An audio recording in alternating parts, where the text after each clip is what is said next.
सिंधुदुर्ग जिल्ह्याचे पालकमंत्री हे कार्यात असफल झाले हा दाखला त्यांच्याच भावाने कालच्या ट्विट करून दिलेला आहे.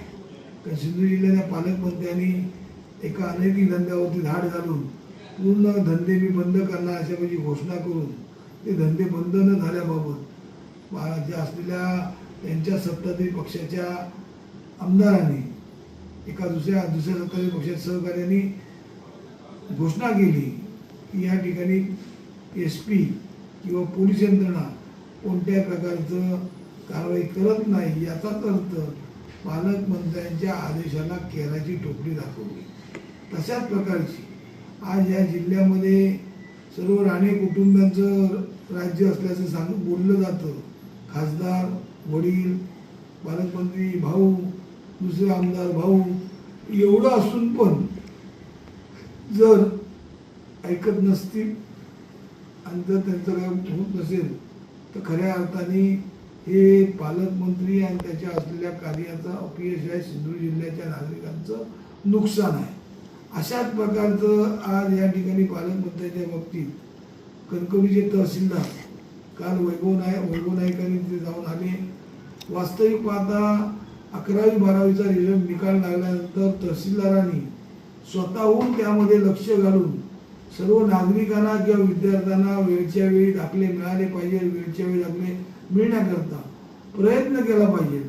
पण ते वैभव नाईकांच्याकडच्या स्टेटमेंटमधून AC मध्ये बसून राहून त्या ठिकाणी असलेल्या मुतारीकडे लोकांना तासनतास उभं करून त्यांना काही गोष्टी दाखले विलंब होत होता. त्याबाबत वैभव नाईकांनी काल त्याच्यात सुरुवात केली. पण पाहता तहसीलदारांनी आज या ठिकाणी असताना जे महाराष्ट्र शासनाने 9:30 ते 5:30 हे कार्यालयाचं वेळ असताना 5:30 नंतर तहसीलदार 9 पर्यंत कशासाठी बसतात आणि त्या ठिकाणी असलेले मायनिंगचे दलाल, जमिनीचे दलाल किंवा कामं करणारे दलाल त्या ठिकाणी का गिरट्या घालतात याचा खऱ्या अर्थाने संशय घेण्याची गरज आहे. कारण त्या ठिकाणी माहिती घेतली असता प्रत्येक जमिनीचे रेट वेगवेगळ्या, शेतीला वेगळा रेट, अमक्याला वेगळा असल्या वर्ग 2च्या जमिनीला वेगळा रेट, अशा प्रकारचे दरपत्रक असल्यासारखं एजंट दरपत्रक घेऊन फिरत आहेत. आणि अशा पद्धतीने तहसीलदार या ठिकाणी आज असताना त्या ठिकाणी कोणत्याही मायनिंगच्या प्रकरणावर मायनिंग पकडणे विकडणे कार्यालयातून बाहेरच पडत नाही. पण तिथे संध्याकाळचे मायनिंगचे हप्ते मात्र तिथे त्यांना येत असतात. त्यामुळे तहसीलदार आज हेच तहसीलदार परत आता पालकमंत्र्यांच्या पाठीमागे लागून देवगडमध्ये रिक्त झालेल्या पदावर आपण ह्या जिल्ह्यात राहू अशा प्रकारची चर्चा आता जनतेमधून किंवा कार्यकर्त्यांमधून किंवा घराण्यामधून येत आहे.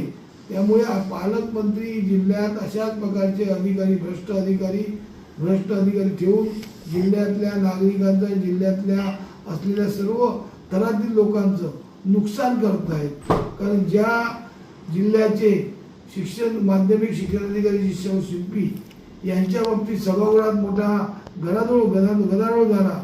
त्या गदारोळानंतर त्यांना सक्तीच्या रजेवर पाठवून चौकशी केल्यानंतर त्या असलेल्या शिक्षण खात्याच्या संचालकांनी परत त्यांना सेवेत घेण्यासाठी जो निकाल दिला याचाच अर्थ मंत्र्यांचं कुठे काही चालत नाही आणि सरकारचं अधिकारी ऐकत नाही हे स्पष्ट झालेलं आहे.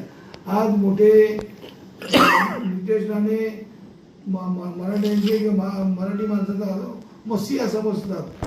पण आज ज्या मराठी माणूस किंवा असलेले सर्व महाराष्ट्रीय ज्या महाराजांच्या नावावरती राजकारण करतात, शिवाजी महाराजांच्या, त्या शिवाजी महाराजांचं एकमेव मंदिर सिंधुदुर्ग जिल्ह्यामध्ये, अख्ख्या जगामध्ये एकमेव मंदिर सिंधुदुर्ग जिल्ह्याच्या किल्ल्यावरती पेशव्यांनी बांधलेलं आहे. त्या मंदिराला 1 लाख आणि असलेल्या कबरीला 2.5 लाख हा वार्षिक खर्च. तो खर्च आता हिंदू जनजागृतीवाल्यांनी तो खर्च 12 लाखापर्यंत न्यावा अशी मागणी केलेली आहे. हिंमत असेल आणि जर खरोखर मराठ्यांचे मसीहा म्हणतात तर नितेश राणेंनी 12 लाखाची मागणी त्यांची पूर्ण करून दाखवावी.